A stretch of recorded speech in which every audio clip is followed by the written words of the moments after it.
maxaad ka og tahay qisada Michael Jackson? Se maxaad kala socotaa geeridiisa cidda ka dambaysay? Islaam miyuu ahaa mise gaalnimo ayuu ku dhintay?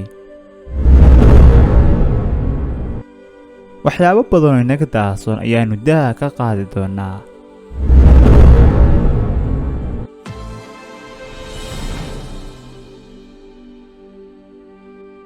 السلام عليكم ورحمة الله وبركاته. soo dhawaada saaxiibayaal, waa mar kaliya muuqaal cusub. waxaynu maanta muuqaalkeena kula faguri doonaa fanaankii weynaa ee ciyaarta qobka ciyaarka caanka ku ahaa Michael Jackson. waxyaabo badan oo ku duugan noloshiisa ayaanu daha ka qaadi doonaa intaynu ku guda jirno furiyoogan. Michael Jackson waxa uu ahaa yaraantiisii mid dhibaatooyin fara badan la soo kulmay. waxa uu la dhashay 10 walaalo, waxa uu ahaa mid ka 8aad. Michael aabihii waxay ahayd shaqadiisu qodista macdanta, hooyadiina waxay ahayd mid u adeegta caruurteeda. Michael waxa uu ahaa fanaan daahsoon, waxyaabo badan ay noloshiisa ka duugan yihiin. yaraantiisii waxaa soo qaraaci jiray dhibaatooyin fara badan oo jirdilna u geystay aabihii. Michael waxa uu ahaa fanaanka ugu caansan adduunka, dhammaan waxa yaqaanay bulshooyinka caalamka ku nool. waa fanaanka qaatay biladaha ugu badan ee adduunka la bixiyo.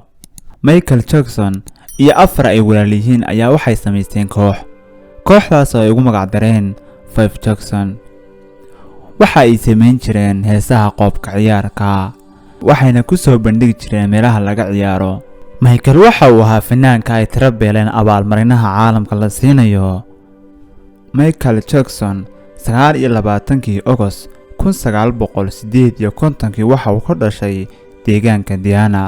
Michael Jackson heestii ugu horeysay ee la gaarka ahaana waxa ay soo baxday 1971. Michael waxa uu soo saaray heese ay waqtigiisii dadku aad u xiiseynayeen. 1978 ayaa si toos loogu baaqay Michael Jackson inuu ka qayb qaato filimkii heesaha ahaa kaas oo la magac baxay The Wiz. filimkaas ayaa Michael waxa uu ka dhigay caan dhalay. Michael Jackson waxa uu qabay xanuunkaas oo jirkiisii ka dhigay mid kala nooca haare iyo cadaan. waxa uu bilaabay inuu iscadeeyo jirkiisana uu cadaan ka dhigo. marka uu xafladaha aadayna waxa uu sii marsan jiray make-up. Michael Jackson waxa uu sameeyay qalliimo aad u fara badan, kaas oo lagu qiyaaso ilaa 40 qalliin. laakiinse qalliimadaasi uma uusan noqon xal waara. Michael Jackson maalin maalmaha ka mid ah isagoo sameynaya aalamito ayaa waxa uu ka jabay sanka. waxa uu sameeyay qalliin sanka, laakiinse qalliinkiisa ugu horeeyay waa uu ku fashilmay. sida uu rabayna waa ay noqon weyday. Michael mar uu wareysi bixinaya ayaa waxa la weydiiyay sababta kugu galiftay maxay tahay ee sankaaga u dhoobtay.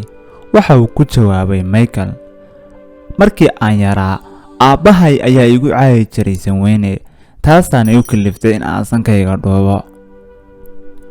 waxa kale uu sheegay waxa uu dhahay, annaga iyo walaaladay marka aanu habeenkii sii seexanayno waanu ilaawi jirnay in aan xidhno albaabada iyo daaqadaha.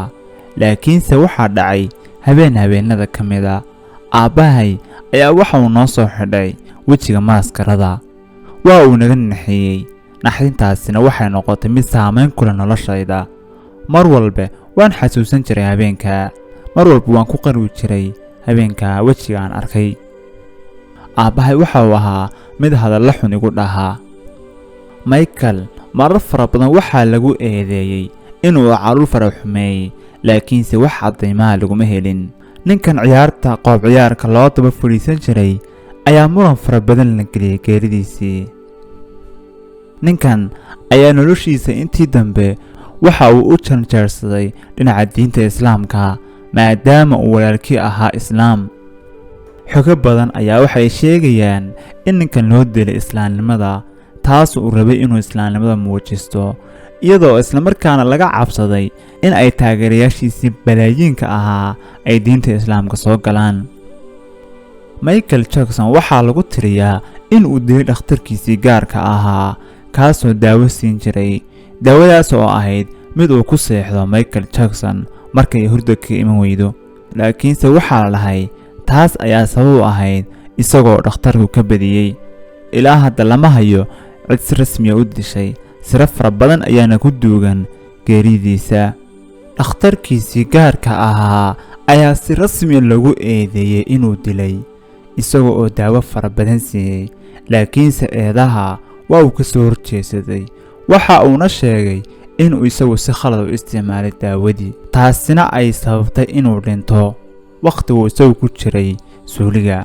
laakiinse markii baaritaan badan la sameeyey, waxaa la soo xidhay dhakhtarkiisii gaarka ahaa, waxaana lagu xukumay 7 sano xadhiga. laakiinse waa uu ka soo baxay 2 sano kadib. geerikadiisa ayay ahayd caalamka oo dhan ayaa la fajacay. saqdi dhexe habeenkii ayaa warbaahinta laga dhawaaqay inuu geeriyooday Michael Jackson. waqtiga Michael hurdo ayaa ka soo dhici weyday sidii caadadiisa ahayd. waxa uu dhakhtarkiisii gaarka uu siiyey daawadiisii. wax yar kadibna waxaa ka timaaday hurdo, laakiinse hurdadaasi waxay noqotay tii dhabta ahayd. fanaankan ayaa dhimashadiisa muran fara badan warbaahinta caalamku gelisay, laakiinse Rabbi baa inooga cilmi badan inuu islaamnimo ku dhintay iyo inuu gaal ahaa. xaqiiqooyin badan ayaa waxay sheegayaan inuu rabay inuu soo islaamo, taasina waxay u horseeday in ay qorooyinka maasuuniyaddu seefta ay la helaan, iyaga oo markaa ka cabsanaya in dad fara badan oo isaga taageerayay ay diinta islaamka soo galaan. waxaana la dhahaa waxa uu rabay inuu siro fara badan oo waayey u fashiliyo, laakiinse waxaa loo diray xaggii loo badnaa. waxa uuna dhintay 2009.